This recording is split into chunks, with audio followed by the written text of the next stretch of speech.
Salut la machine et j'espère que tu es toujours au top. Dans cette vidéo, on va continuer à nourrir l'humanité, on va parler de la conservation des aliments pour les premières LES.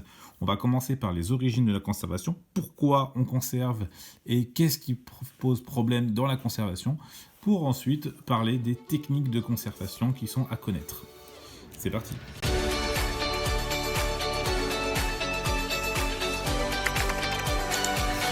Donc on va commencer par parler des origines de la conservation. En fait, on ne conserve pas pour rien. D'ailleurs, les deux raisons principales sont spatiales et temporelles. On conserve les aliments pour des raisons spatiales. C'est parce qu'en fait, on consomme et on produit à des endroits différents.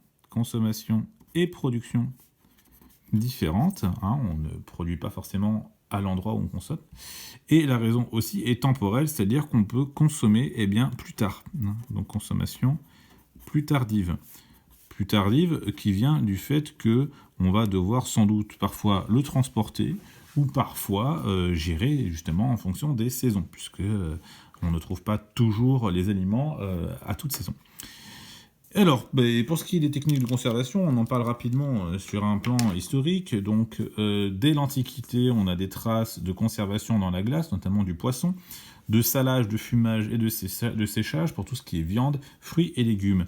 En 1810, un certain Nicolas Appert, qui était français, lui, il était confiseur à Paris et c'est lui qui crée la conserve, donc un procédé de conservation à haute température. Et c'est une première. En 1834, on fait l'inverse, puisqu'on a le premier réfrigérateur industriel. En 1906, il y a la lyophilisation, qui consiste donc à enlever l'eau, c'est assez facile. Et enfin, en 1980, carrément, on parle d'irradiation des aliments pour pouvoir les conserver le plus longtemps possible. Alors, ces techniques-là, en fait, elles font appel à différents procédés qui soient physiques ou chimiques, mais tous, ils ont un but, en fait, c'est lutter contre les deux choses qui peuvent dégrader les aliments. En fait, la dégradation des aliments, elle est due à deux principaux facteurs. Le premier, ce sont les micro-organismes, qu'on va surnommer MO, ça sera plus rapide. Donc les micro-organismes, ce sont des bactéries, principalement ça, des bactéries ou des champignons ou autres, qui eux donc vont dégrader l'aliment au fur et à mesure de leur existence. Et l'autre principale source de dégradation, c'est l'oxygène ou le dioxygène qui est contenu en l'air. Donc on va écrire O2. Donc pour pouvoir lutter contre ça, contre cette dégradation à cause des micro-organismes et de dioxygène de l'air, on va utiliser donc différents procédés physiques et chimiques. Et on va s'attarder un petit peu là-dessus, donc dans les techniques de conservation. Alors les techniques de conservation, il y en a énormément, mais toutes elles ont un but ou une logique qui leur est propre. Donc on va noter celles qui sont physiques en vert, celles qui sont chimiques en marron, et celles qui sont à la fois physiques et chimiques, donc on va dire physico-chimiques, en bleu. Donc la première stratégie, en fait, c'est de se dire on va lutter soit contre les micro-organismes, soit contre le dioxygène qui est dans l'air. On va d'abord se concentrer sur le dioxygène. Alors le dioxygène, soit il est dû en fait à la lumière, puisqu'en fait certaines choses, certains aliments réagissent face à la lumière, donc en produisant du dioxygène. Donc pour enlever, pour couper les aliments de la lumière, on va faire un emballage opaque. L'emballage opaque va nous permettre donc de ne pas avoir la lumière qui agisse sur l'aliment. On peut aussi remplacer ce dioxygène, c'est ce qu'on appelle une atmosphère contrôlée. Ça, vous l'avez par exemple quand vous achetez certains aliments qui ont un gaz à l'intérieur, mais qui n'ont rien du dioxygène, souvent c'est du diazote, qui lui du coup ne permet pas de dégrader les aliments. Et enfin, on peut aussi retirer ce dioxygène, donc ça c'est le fameux sous-vide. Et le sous-vide, on en trouve partout, il y a même des machines pour en faire à la maison. L'autre façon aussi de lutter contre le dioxygène, c'est d'utiliser donc des choses qui luttent contre le dioxygène. Ce sont des antioxydants. Donc les antioxydants, c'est assez simple en fait, il suffit de mettre quelque chose qui est plus réactif au dioxygène pour empêcher l'aliment d'être attaqué. Donc par exemple le citron, l'acide citrique qui est contenu dans le citron, est oxydé donc par le dioxygène dans l'air et sera prioritaire en fait. Donc en fait on peut mettre plein de citron sur un aliment, bon ça va pas forcément améliorer son goût, mais ça l'empêchera de s'oxyder à cause de l'air, puisque c'est d'abord donc le jus de citron qui sera attaqué par l'air. Et quand il n'y a plus de jus de citron, eh bien, on attaque l'aliment lui-même. Donc c'est souvent les antioxydants qui vont nous donner ces fameuses DLC, tout simplement, parce que les dates limites de consommation sont liées à la présence ou non de cet antioxydant.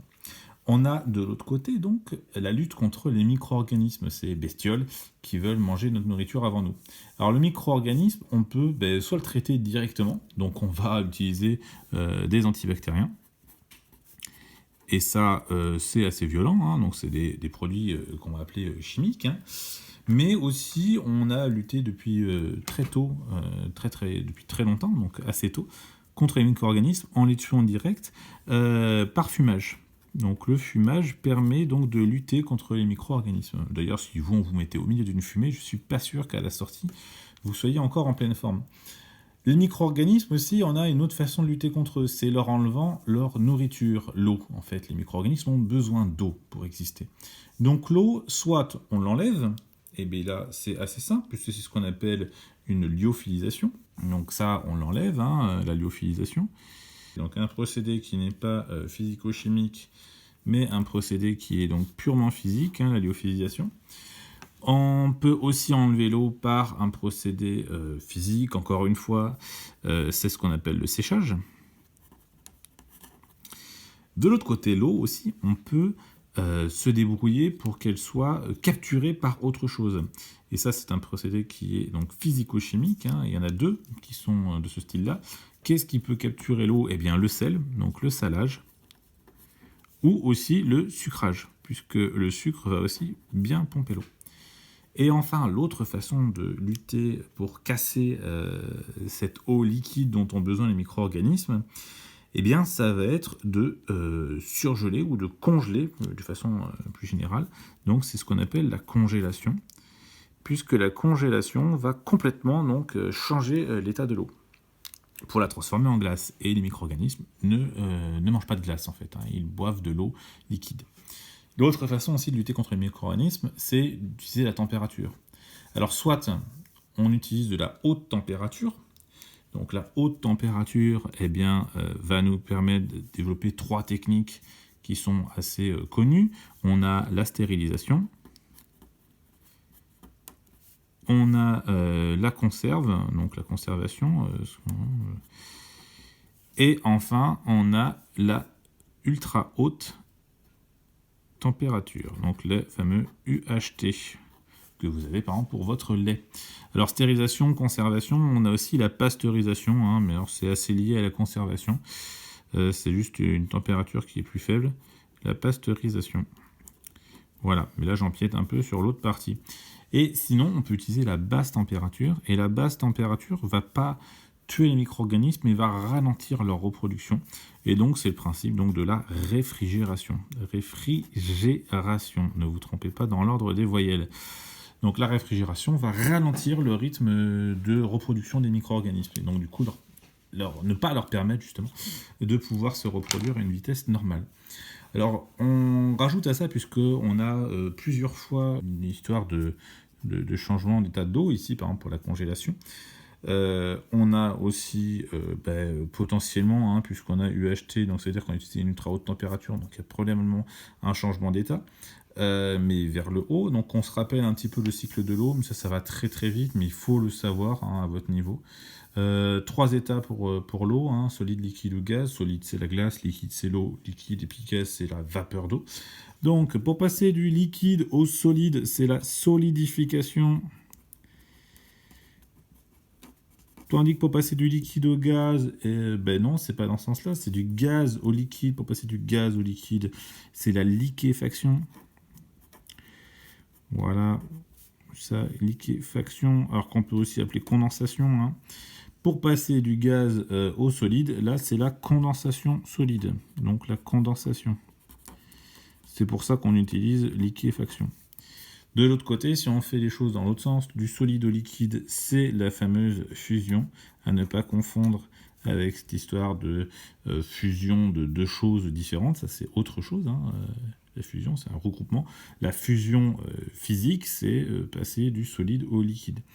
Du liquide au gaz, c'est l'évaporation, et ça porte bien son nom, puisque évaporation, faire de la vapeur.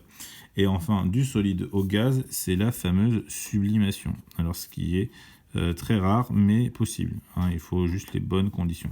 Donc voilà pour cette histoire donc, de conservation des aliments. Ce qui est vraiment à savoir, c'est un peu toutes ces techniques, mais sans vraiment les connaître, mais savoir pourquoi on les utilise, c'est-à-dire qu'on lutte contre les micro-organismes ou contre le dioxygène de l'air, de façon différente. Le dioxygène, c'est assez simple à contrer, tandis que les micro-organismes, soit on les tue, soit on les ralentit, soit on leur enlève leur eau pour les empêcher donc de se reproduire.